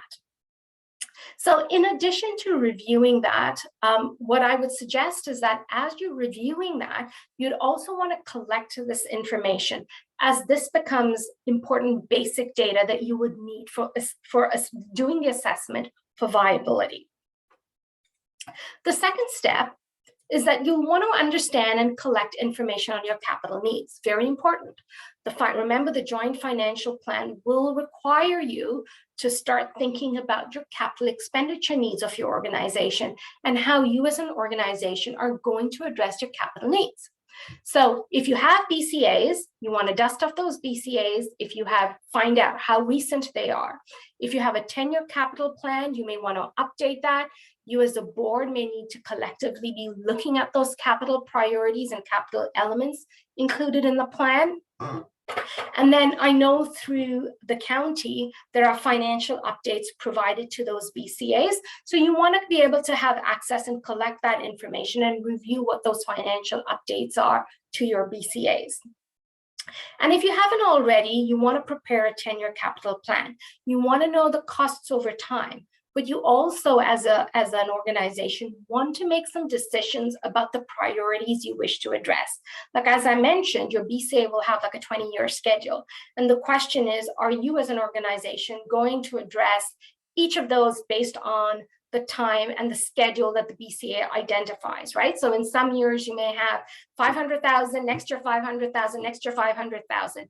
In reality, do you have the capital reserve funds to do that? Or are you going to take a look and say, okay, of these $500,000 elements that have been identified as capital priorities, what are we as an organization going to prioritize? What's the crux? What are the necessary things we need to be doing? So that in its sense will help you sort of frame what your capital needs might be in terms of the priority over the next 5 and 10 years. And again, as you enter into the new service agreement, part of that is looking at what your capital needs are over a 10 and 15-year period. As I had mentioned, is the capital need information also becomes a very key important information that you'll need for your viability assessment. So now once you've collected, your information around the financial, you've now collected the information around your capital needs. So you have a sense, you've got that collected information. The next thing you want to do is actually do the assessment. And I'll go over how you can actually do a high level assessment of viability, and it would be at a very basic level. So in a viability assessment, I want you to think about 2 types of tests. One test is related to your net operating income, and that is related to a test around your operations. The second test is the capital position. So the second test of viability is going to look at your capital needs for your organization and your capital reserve adequacy. So again, when you're undertaking a financial viability assessment, it's looking at the financial lens from 2 aspects, the operating and then the capital. And I'm going to walk you through each of these elements in the next few slides. So for test 1, which is the net operating income, this is used as a measure of viability. So to look at it another way, this is to look at your operating position or your financial health from an operating lens. So with net operating income, all it is your expenses are compared to the revenues. So what you would do when you're doing the assessment and you're doing the simple math is you're going to take your total revenues. That's the rent revenue as well as the non-rental revenue. Less your operating expenses, less your mortgage payments, because remember, if you're looking at end of mortgage, you're going to remove that mortgage item at the end of mortgage year. If you're doing the assessment in the current situation, you're going to include what that mortgage amount is at the current year. Less the operating subsidy if you're calculating it post end of mortgage. And in some instances, I know as a board, when we did this assessment, we actually took out the operating subsidy to see, in our future state, if we didn't have that amount of funding, what would a viability of our organization look like? Now, when you do this simple calculation, if your project has enough money to pay all the expenses and you have some left over, then that is considered to be in a positive net operating income. So basically a positive operating income is that you will have some surplus. If there is not enough money to cover all the costs, then that's what we would refer to as a negative operating income, or in other words, a loss. So you would be at a bit of a deficit. So this simple test can actually be done for all your projects. And again, just to reiterate, this first test gives you a pulse of what your operating financial position would look like. So you've met the viability test if in terms of doing your calculation, if you see a surplus which is greater than 0. So if you are not showing a deficit, you've actually passed the first test of financial viability, which is showing that your project will either break even or your project will be generating some surpluses from a net operating perspective. And really, when you consider, when you consider whether 0 is the best break-even position, I mean, what I would suggest is that what you really want to be able is to generate some surpluses in your operating position, right? So you want to have enough where, if you have to cover some emergency issues or there's some priorities, that you have enough of money in your coffer, in addition to your accumulated surplus, to be addressing some of those operating expenses that you need. And I'm sure each of you will have something that you can remember around some operating expenses that came up that was unpredicted in terms of your normal managing of your organization. Now, the second test is that sort of capital equation, right? And the second test is looking at your capital position, and it's looking at your capital reserve adequacy. So for this test, the capital reserve fund balance is a measure of viability. And if you remember from the chat, Laura mentioned the capital reserve fund allocation as well as what's in your capital reserve as an important element of looking at financial viability and also your planning. So as I'd indicated, you want to look at your capital reserves. In this sort of second test of capital position, what you will be doing is you'll be taking your capital reserves, you'll be comparing it to your capital needs. So those are capital costs that you will incur year by year, or those would be capital costs that you say, as a board, we've identified in the next 10 years, here are the expenses that we are going to be addressing, capital expenses. So you would be including those expenses as part of that sort of test for capital position. So what you're really looking at here is, does your project have enough of capital reserve funds to cover capital costs? And what I would also suggest, is that if you've received external funding, so if you've received funding, capital grant programs or coaching funding, it might be for a year, it might be, staggered out for several years. Include that in your calculation as well, because that becomes an important element in terms of additional funding that you have to help address some of your capital needs. So it might be a way where you're not totally dipping into your capital reserve, but you are accessing additional grants that you may receive either through the county or through CMHC or through other stakeholders. So when you do, I'm just going to check, if you're eliminating net operating subsidy to arrive at net operating income, then the mortgage payment should not be factored in. Yes, so George, as I had mentioned, is depending on when you're starting to do your viability, right? So if you're doing your viability where a board is saying, let's look at our current test of our organization now, so before end of mortgage, right? Then you would be factoring what your current situation is looking like now. So you would include the mortgage payment. If you're looking at at the end of mortgage, what is your financial position then obviously then the mortgage payment should be coming out, right? So you're not going to include that expense because that's a big expense that's come out from your revenue. So in terms of that capital position, the results of the test will tell you, does the project have enough of capital reserve funds to cover your capital costs? And if so if you're seeing a positive in terms of, money in your capital reserve left over, that is going to indicate that you have some sufficient or adequate capital reserves. Now, I mentioned sufficient or adequate capital reserves with a caveat. So for example, say you do your assessment and you say, okay, we've looked at our capital reserves, we've looked at our capital needs. And at the end of the day, the calculation is showing that you have $100 in your capital reserves. Well, in reality, you're going to say, well, Lisa, well, we may pass that viability test because it's showing a positive number. But if I actually look at my capital requirements down the road, is $100 going to really be enough to address my capital needs? Even if you decide, we're going to put in a mandatory transfer from your operations into capital reserves. So you want to be looking and paying attention to, what is that capital reserve balance? And is that going to be enough over the next 5 or 10 years in terms of planning for your organization? So again, you will have met the second test of capital viability if you continue to have sufficient capital reserves year after year. So you're accounting for addressing the capital needs of your project.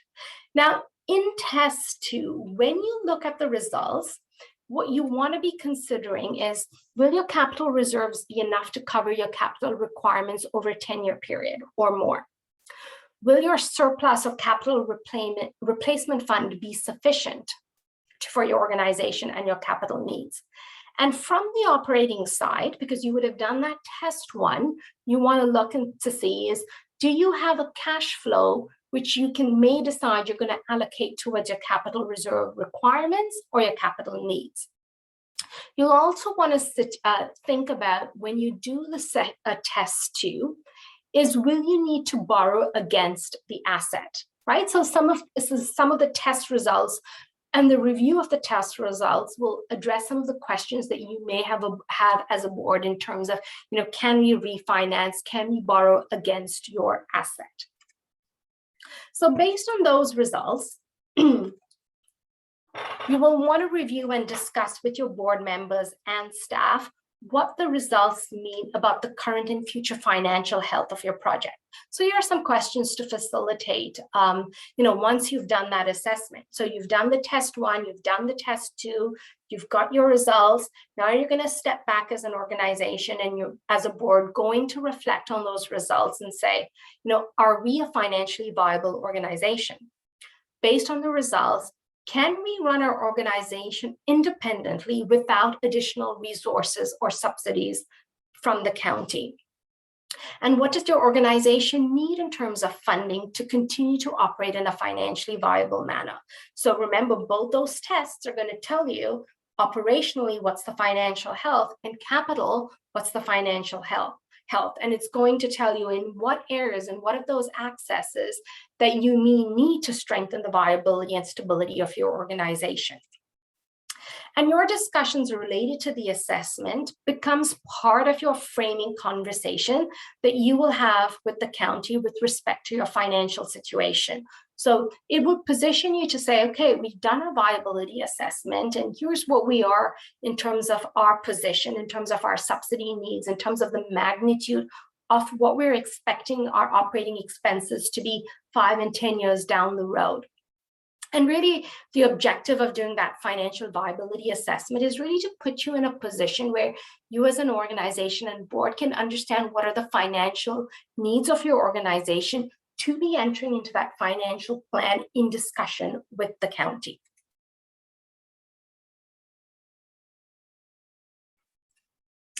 I'm just looking at George's comment is around mortgage payments.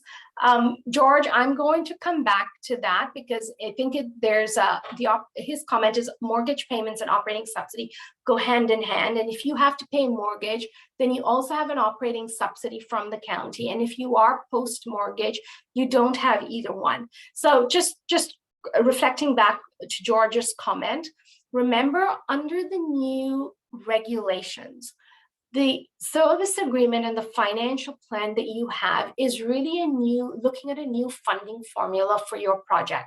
That benchmark funding formula, which exists currently under the HSA, where, up until you reach your end of mortgage, the county as well as you as a housing provider have to follow. That's around the benchmark funding formula. And in that benchmark funding formula, that operating subsidy includes that mortgage amount. So part of that financial planning and part of the viability assessment is looking at that impact. So if you are seeing an operating subsidy where that mortgage is in there, so maybe your operating subsidy covers the full cost of that mortgage. In some instances, for some providers, it's part of an additional element of that mortgage payment. So part of that financial assessment is really looking to see what impact that has in terms of that subsidy level. So maybe, Georgian, if you're doing the viability assessment and you find that once that mortgage pay goes off, that operating subsidy goes off, then what does that actually look like in terms of a viability of your organization? Is that putting you in a positive, or is that putting you in a deficit? And if it is in a deficit, then really it is a conversation around what additional subsidy that you may need to in order to financially provide a sustainable and stable path for your organization. So the project financial viability assessment that I outlined in the previous slide is really, a quick and dirty rudimentary process that you can start to look at in terms of getting the initial process going. But if you do want to do something more advanced, you can look at these other tools and resources. So there are sector-based tools available through OMFA, as well as the Canadian Housing Renewal Association, and that stands for CHRA. So OMFA and CHRA several years ago came out with a tool to support housing providers do their financial viability. And it's not the perfect tool, but it's something that you can start with. And that's the tool is called a simplified assessment tool. So it provides you with an Excel file to complete an assessment, and it incorporates some of the elements for test 1 and test 2 that I went through in the previous slide. We also know that OMFA is working on establishing supports to help housing providers in the area of financial analysis. And to date, we've not seen any specific information as yet, but I believe this will be forthcoming, and I'm sure the county will be making you aware when those supports are available through OMFA that you can tap into. The other resource that you also could look to providing you with support in doing the assessment is your auditor. And I know some auditors will work with the housing provider and their boards to do some of that financial projection, just based on the knowledge of they have of your buildings as well as your operations. So they have a really good understanding of some of your trends as well. So that might be a resource you want to be considering to see if the auditor might be able to assist you. To support cooperative housing providers, CHF Canada also provides financial services to support housing providers in doing their financial viability. So another resource to be considering if you are a cooperative housing provider.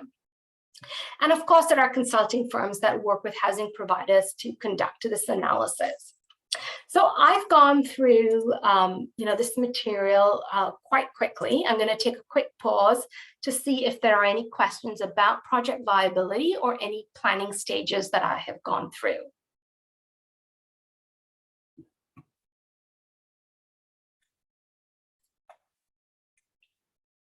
Okay, so, if something resonates, after we've gone through the next slide, please feel free just to include it in the chat, and I'll facilitate it towards the end of our session.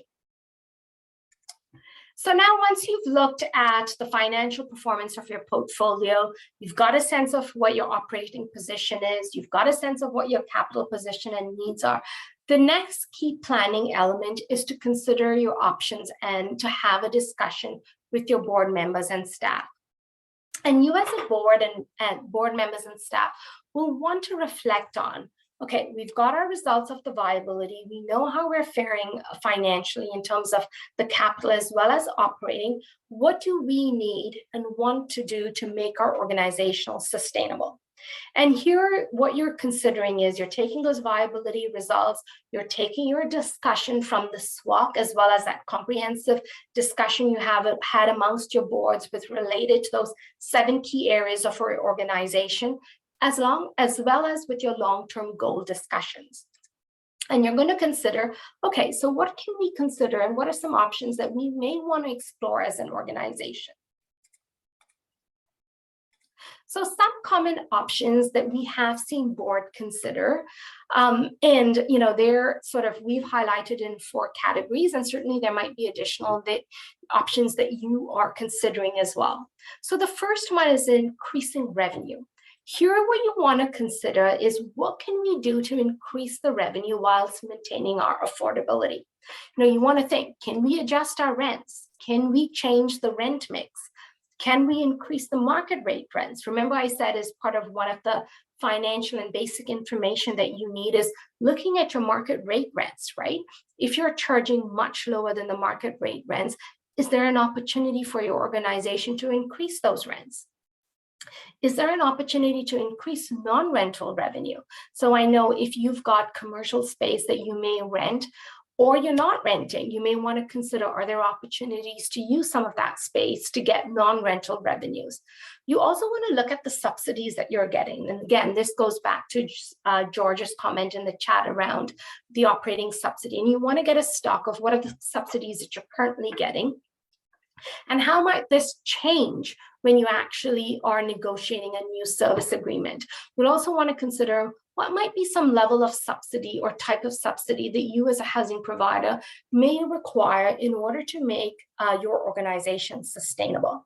So there's a number of options around considering increasing revenue. The second option that you'll want to consider are ways to increase opportunities for capital. So if you're considering here what can be done to address your capital needs and to strengthen capital reserve, this could include, for example, accessing one-time grant funding available through the county. Now, remember, to access that funding, you would need to enter into a service agreement to access those funding opportunities. But you may say, okay, there might be funding maybe through CMHC, through Infrastructure Ontario, through the facilities, through FCM. So there's a number of stakeholders that you want to be exploring to say, okay, here's what our capital needs are. We know in terms of what we have in our coffer for a capital reserve, but what additional funding can we access to enable us to meet some of our capital requirements? And one of the things that came up in session 1 is, refinancing. And certainly in terms of addressing some of your capital needs, refinancing could be an option that you consider. Well, one of the suggestions and recommendations is that before you actually go down the path of refinancing, you actually want to investigate if that is the best option for you. And again, the auditor sometimes can help you in terms of assessing and also engagement with the county around whether refinancing is a suitable option for your organization. The third area is looking at operating efficiencies. Of course, you as an organization are going to look at whatever you can do in terms of reducing the costs. But of course, what we've seen commonly among boards do is around energy efficiency and conservation. Session 1, interestingly, there were a number of you that talked about shared services and the opportunities through that. So that is an opportunity to look at also some operating efficiency. So looking at procurement, looking at shared legal and audit services, looking at managing, are there ways to manage your capital projects in an efficient way in terms of project management, as well as are there efficiencies in terms of sharing governance practices? So the fourth area and sort of the fourth category, that we commonly see housing providers and boards plan and explore is around reconsidering your assets. Now, if you're planning on going down the exit route, then there will be a lot of work to determine the transfer of assets to another corporation. So this is something that you would need to be working through and exploring. But if you're reconsidering your assets, and that could also mean, rethinking your underutilized assets. So you may have opportunities to build, expand, acquire new assets, redevelop. That could bring in revenues to improve your organization's financial health. You may not have these full fleshed out plans, but as part of your EOM planning, is you want to identify, is that your long-term goal? Is that an objective that you as an organization wish to explore in the next 4 or 5 years or 10 years? And you will want to know and need to know if this is possible. So, there's a difference between an idea of us wanting to build versus can we actually, and do we have the capacity and resources to undertake the path of going down building new? So in each of these options that I've highlighted briefly, based on what you think may be options for your organization, you need to consider, would these options produce viable and sustainable results? So as you're going through each and exploring, again, you're going to look at financial viability and you're going to say, okay, if we were to explore some of these options, would it impact our viability? Would it make a difference to our operating position or our capital position? And if so, then you as a board are going to identify some options that you may want to investigate and engage with the county about how those options may be facilitated. So we have a poll for the group with respect to some of these options. So Jen, I'm going to ask you to launch the poll. And the poll is, has your board discussed or are considering any of these options? So the options are revise the mix of the RGI and market units in your project, moving to a full market rent level, offering rent supplement units, offering some units at an affordable rate, so that's below market rent rate, considering merger or amalgamating with a different housing provider, refinancing to address capital needs, shared services, or you might be thinking of other. And if it's other, then I welcome you to type it in the chat. Okay. We have about 6-7 responses. So Jen, I'm going to, we have a couple more coming in. I think it was 13 last time. Okay, so yeah. Jen, I'm going to ask you to share the results. And again, a larger number of you have identified refinancing to address capital needs. There's some of you that have considered mergers and amalgamation of the different housing providers. The other area of consideration is around revising the mix of RGN market units in your portfolio, as well as additional, which is including moving to full market rent levels. And then some considering offering rent supplement units. So that's great. So that is a good start off in terms of some of your conversations. And again, when you're considering these options and you're thinking about EOM planning, you're going to consider in the context of, will these actually have an impact to your viability?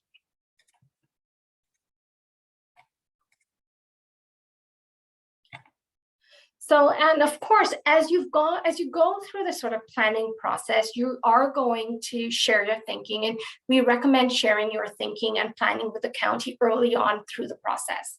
So we'd encourage you to reach out to the county about options that may be available to you. So if you are considering any of these options, you want to not wait down the pipeline to see whether that's something that you can explore, but you want to be saying, engaging with the conversation and inquiring whether that's a direction that your organization could be going, and start those conversations with the county early enough so that they can provide you some guidance as well as your board is considering some of the next steps and options. So in today's session, we've walked you through some key planning elements. And as you go through your planning process, there are also current resources and supports available through the county that will help, that you will want to tap into or ask if they apply to your organization. And we've listed several of them on this slide. So the first is funding resources, such as surplus sharing. The county also has an extraordinary capital funding mechanism in addition to operating that you may want to consider and explore. So something to follow up and see how these may be applicable to your organization. And of course, follow up with a housing program advisor or the housing program team. Also, access to federal and provincial programs. So housing providers retain access to federal and provincial funding opportunities such as COCHI and OFI through the county's partnership support access to CMHC's programs, such as co-investment, funding, as well as the Rapid Housing Initiative. So, these are some of the things that as you're looking at your capital needs, you may want to outreach and say, do we qualify? Can we access those funding? What are the criteria do we need to meet to address to get access to some of these program funding? And of course, as I've mentioned, county staff, they're available, and the housing program team at the county is a key resource to help you navigate areas as you need information or assistance. I've talked about the BCA cycle and the financial update. So the county is continuing the ongoing rotation of BCAs and your financial updates. So you should have the information to get you started to consider your capital needs. And of course, your audited financial statements annually is information that you do receive quite frequently to be able to do that first test. And then of course, the BCA and the financial updates to enable you to start doing that second test around the capital position. You also have access to best practices such as the operational reviews. And I also mentioned earlier how important the operational reviews are as part of your planning process, right? So it's not an operational review shouldn't be looked as sort of a slap on the wrist, but you're really looking at it to look at ways that you need to strengthen or improve your organization, or what areas that you need to sort of beef up and be thinking about creating sustainability. And it could be around, like I had mentioned, some housing providers are looking at their operational reviews and considering, in terms of our staffing capacity, here's where we need to be considering. Here are some elements related to governance that we need to be thinking about. And of course, also available through the county are training opportunities. And as I had mentioned, the county has, over the last few years, facilitated training workshops on topics related to finance, governance, strategic planning, as well as development and RGI administration. And the governance and development workshops are still meant to be cyclical, in addition to updated and training on many HSA or the RGI pieces. So that training opportunities continues to be available. And as I had mentioned, that OMFA strategic planning workshop session is available currently to you as an organization and your board to help you in some of that facilitated strategic conversation. So we have 3 minutes left in the session, and I'm almost towards the end of our session, but we do have one last polling question for you.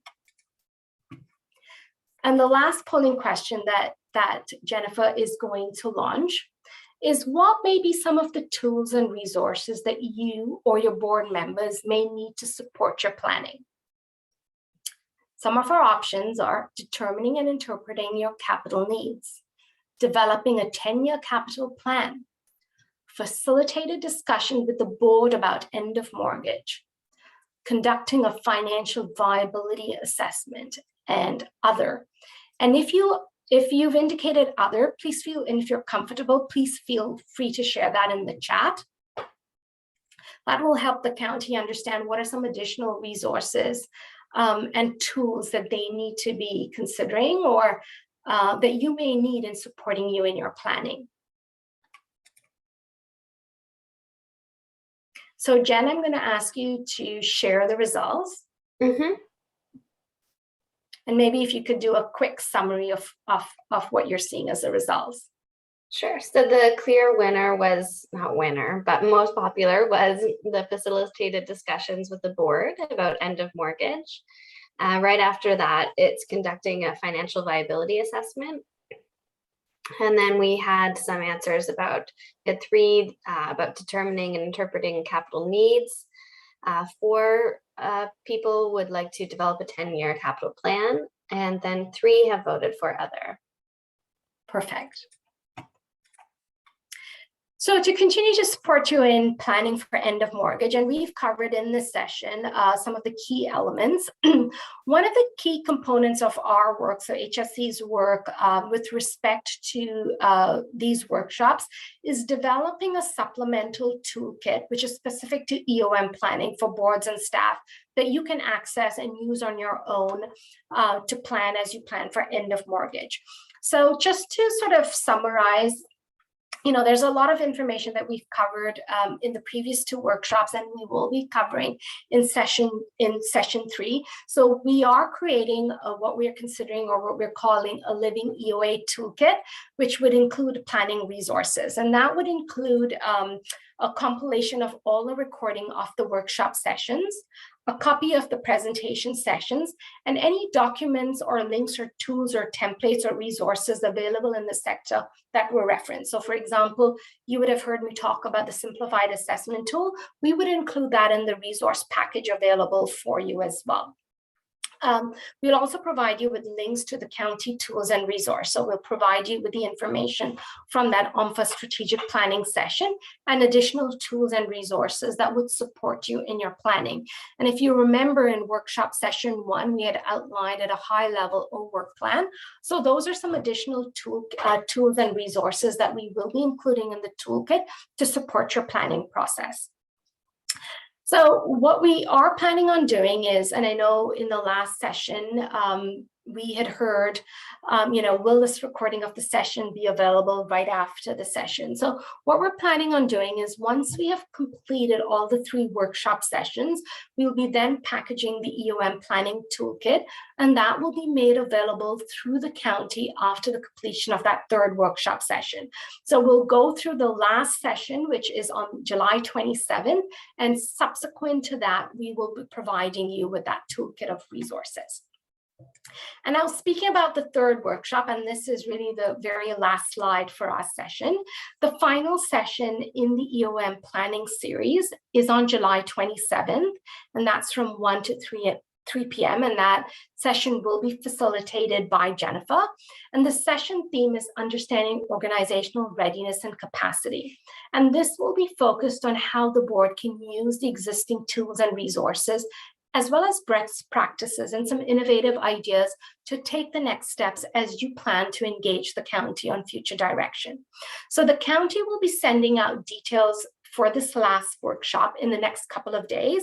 So if you haven't already registered for that session, that information will be available and will be provided for the by the county so that you can register. And again, please feel free to share that registration information internally within your organization if your board members and staff were not able to participate in any of the previous workshop sessions, or you think that there's a specific board member on a planning committee that should be participating in these workshops session. So this brings us to the end of session 2. I know we've covered a lot of planning material. I'm going to take a quick pause.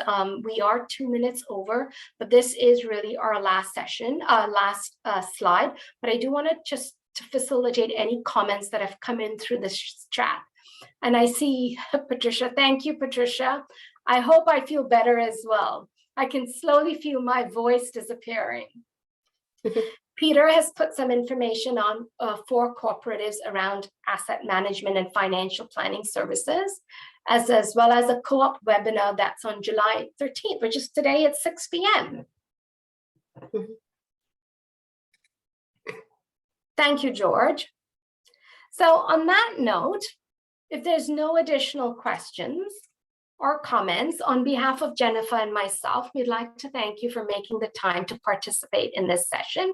We hope that you'll be able to continue to participate and also join the next session as we move through our 3rd and last session in our EOM planning workshop series. So thank you for your participation and have a lovely day. Cheerio, everyone. Take care. Bye, everyone.